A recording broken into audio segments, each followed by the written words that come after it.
My favorite personality.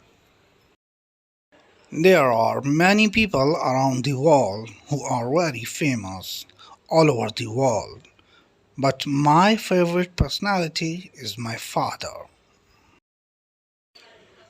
He is a kind, polite, and very friendly person. He is always in support of those who need help.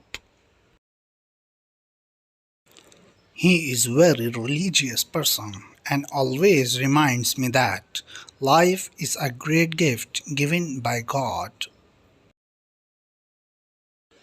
He tells me fully enjoy my life and never hurt anyone intentionally. He believes in simple living. My father is a keen helps of poor kids and people. He invests some of his income to charity to help poor children for schooling. He even distributes my old books to them.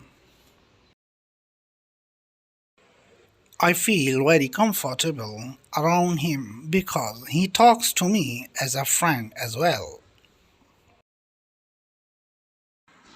I am never afraid of sharing my true feelings with him. He also teach me to deal with various thoughts, situations that happiness in my life. He always motivates me to achieve success in life through hard work moreover. He also act like guiding light to me and shows also act me the right path to success. He teaches me how to be a better person in life. I am very thankful to God who gave me a father like him. I pray for him to long life and health. Amen. Thank you.